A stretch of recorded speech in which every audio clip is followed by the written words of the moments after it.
Hello friends, welcome back to my channel. તો આપણે સ્વાધ્યાય 5.1 જે છે એની આગળના વિડીયોમાં વાત કરી હતી. ઓકે મિત્રો, સ્વાધ્યાય 5.1 ઓકે, વર્ગ અને વર્ગમૂળ ચેપ્ટર જે છે ધોરણ 8નું, એમાં સ્વાધ્યાય 5.1ની આપણે વાત કરી હતી.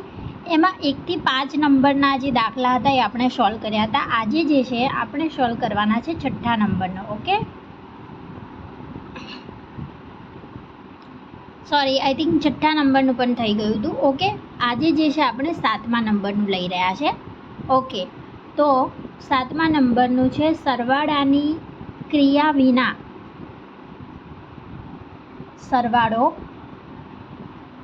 સરવાળાની ક્રિયા વિના સરવાળો મેળવો. ઓકે, અહીંયા આપણને કીધું છે સરવાળાની ક્રિયા વિના સરવાળો મેળવો.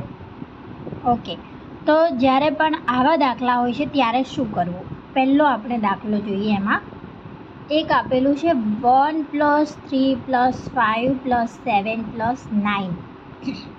બરાબર, જ્યારે પણ સરવાળાની ક્રિયા વિના સરવાળો મેળવવાનું કે હવે અહીંયા શું કરવું? તો આપણે આગળ એક થિયરી ભણ્યા હતા, પ્રથમ n એકી સંખ્યાઓનો સરવાળોવાળી. ઓકે, જો તમે ના જોવી હોય તો ચેનલની અંદર જઈને અને સર્ચ કરીને એને જોઈ શકો છો. ઓકે, અહીંયા હું એનો આન્સર બતાવું છું. પહેલાં તો આપણે અહીંયા સંખ્યાઓ કેટલી છે એ જોઈશું. જેમ કે આ 1, 2, 3, 4 અને 5. ઓકે, તો આનો આન્સર કેવી રીતે આવશે? પ્રથમ 5 એકી સંખ્યાનો સરવાળો. ઓકે, પ્રથમ 5 એકી સંખ્યાઓનો સરવાળો. આના માટેનું પણ આપણે સૂત્ર જોયું હતું.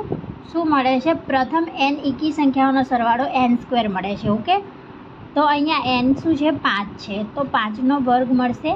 તો આન્સર કેટલો આવશે? 25. આ જે સંખ્યાઓ છે એનો વર્ગ જે છે, સોરી, એનો સરવાળો જે છે એ 25 આવશે. કેવી રીતે શોધ્યું? તો પહેલાં જે છે આપણે સંખ્યાની ગણતરી કરી. કેટલા નંબર છે? 1, 2, 3, 4 ને 5. ઓકે, 5 નંબર છે. તો 5 જે પ્રથમ એકી સંખ્યાઓ છે એનો સરવાળો જોઈતો હોય તો આપણે આ સંખ્યા જે છે એનો વર્ગ કરીશું તો આપણને જવાબ મળશે. ઓકે, એવી જ રીતે એક બીજો દાખલો છે 1 + 3 + 5 + 7 + 9 11 13. ઓકે, 15 17 અને 19 બધી જ એકી સંખ્યાઓ જોઈ શકાય છે.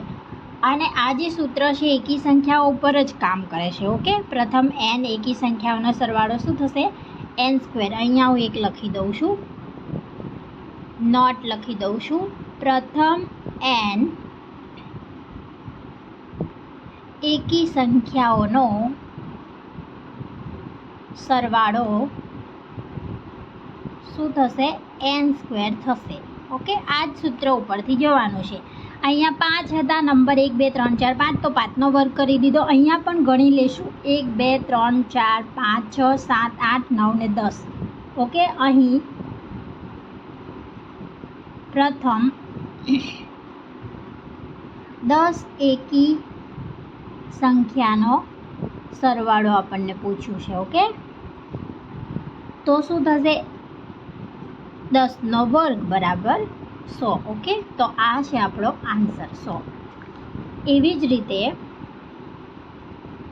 હજુ એક ઉદાહરણ લઈએ 3rd નંબરનું. ઓકે, એમાં જે સંખ્યા છે એ લખીએ. અહીંયા 23 સુધી જવાનું છે આપણે. 1 + 3 5 7 9 11 13 15 17 19. ઓકે, 21 અને પછી 23. ઓકે, જ્યારે પણ આવી સંખ્યાઓ હોય અને એનો સરવાળો પૂછે તો આપણે પહેલાં સંખ્યાઓને ગણી લેવાની. 1, 2, 3, 4, 5, 6, 7, 8, 9, 10, 11 ને 12. Okay, total 12. અહીંયા કેટલી કીધી છે? પ્રથમ 12 એકી સંખ્યાઓનો સરવાળો કીધો છે. ઓકે, તો 12નો વર્ગ કરી લેશું આપણે તો આપણને આ જે સંખ્યાઓ છે એનો સરવાળો મળી જશે 144. 12નો વર્ગ. ઓકે, તો અહીંયા પ્રથમ n એકી સંખ્યાઓનો સરવાળો હંમેશા n² થાય. એ સૂત્ર ઉપરથી આપણે આ 3 જે દાખલા છે એને સરવાળો કર્યા વગર આપણે જે છે એનો સરવાળો લઈ આવ્યા. ઓકે, આ જે સૂત્ર હતું n² એના ઉપરથી. ઓકે, પહેલાં શું કરવાનું, આપણે સંખ્યા ગણી લેવાની કેટલી સંખ્યા છે અને જેટલી સંખ્યા હોય એનો વર્ગ કરી લેવાનો. ઓકે, જોઈ શકાય છે અહીંયા. ઓકે, આ જે હતો એ 7મા નંબરનો દાખલો છે. ઓકે, આખો. ત્યારબાદ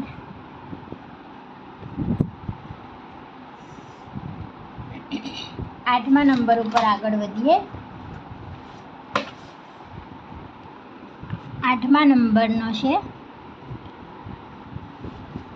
49 ને 7 એકી સંખ્યાઓના સરવાળા તરીકે દર્શાવો. ઓકે, અહીંયા કીધું છે 49 ને 7 એકી સંખ્યાઓના સરવાળા તરીકે દર્શાવો. ઓકે, તો આની અંદર પણ આપણે એકી સંખ્યાઓ 7 સુધી જવાનું છે. ઓકે, પહેલેથી સ્ટાર્ટ કરવાનું. 1 વત્તા પછીની 3, પછીની 5 એકી સંખ્યા, પછી 7, પછી 9, પછી 11. ઓકે, અને પછી જે છે એ 13 જોઈ શકાય છે.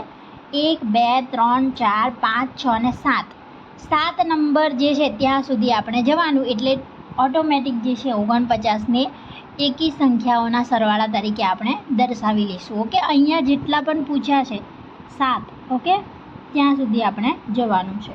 ઓકે, તો આ એનો આન્સર છે. આન્સર માટે તમે બુકની અંદર પણ ચેક કરી શકો છો. ઓકે, બીજો એક દાખલો છે 8માની અંદર. આ જે 8મું હતું એમાં ફર્સ્ટ હતો અને બીજો એક છે 121 ને 11 એકી સંખ્યાના સરવાળા તરીકે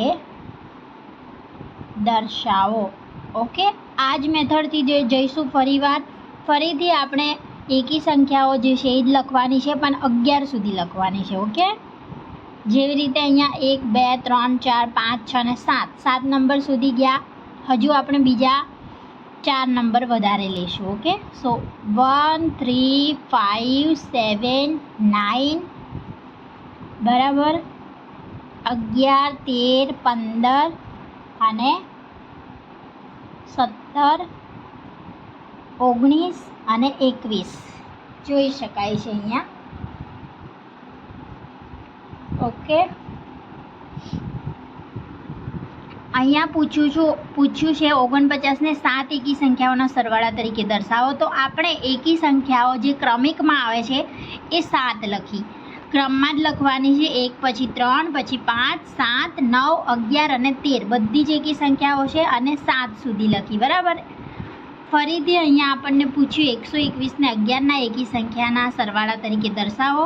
તો 11 સુધી જવાનું છે. તો 1 2 3 4 5 6 7 8 9 10 અને 11 થઈ ગયું. ઓકે, તો આ હતો આનો આન્સર.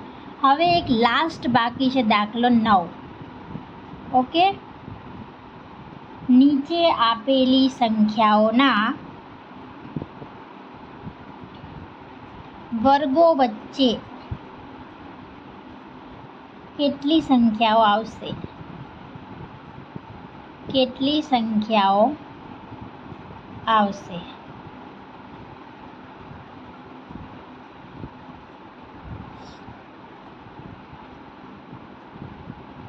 પહેલી છે 12 અને 13. જ્યારે પણ આવી રીતે ક્રમિક સંખ્યા આપેલી હોય અને એના વચ્ચે જે છે આ બેના વર્ગોની વચ્ચે કેટલી સંખ્યા આવશે એવું જ્યારે પૂછાય ત્યારે એક જ સૂત્ર આવશે અને એ સૂત્ર આવશે 2n. બરાબર, અને અહીં n એ જે n બરાબર આવશે નાની સંખ્યા. ઓકે, નાની જે સંખ્યા છે તે પ્રથમ જે સંખ્યા છે તે. તો અહીંયા થશે 12n બરાબર 2n છે 2 12 ગુણ્યા 2 ઓકે. સો અહીંયા મળશે આપણને 24. બીજું છે 25 અને 26. અહીંયા હું વધારે તમને સમજાવતી નથી કેમ કે આગળ મેં ઓલરેડી થિયરીની અંદર આ બધું સમજાવી દીધું છે. તો અહીંયા જે છે એ ફક્ત હું તમને સૂત્ર કહીને અને દાખલો સોલ્વ કરું છું. ઓકે, અહીંયા પણ 2n આવશે. ઓકે, તો 2 ગુણ્યા 25 બરાબર 50. ત્રીજા નંબરનું છે 99 અને 100. અહીંયા પણ 2n આવશે. 2 ગુણ્યા 99 બરાબર થશે 198. ઓકે, તો જે પણ આપણે સ્વાધ્યાયમાં રહી ગયું તો અહીંયા લઈ લીધું છે મિત્રો. જો તમને વિડીયો પસંદ આવ્યો હોય તો લાઈક શેર કરો. Thank you so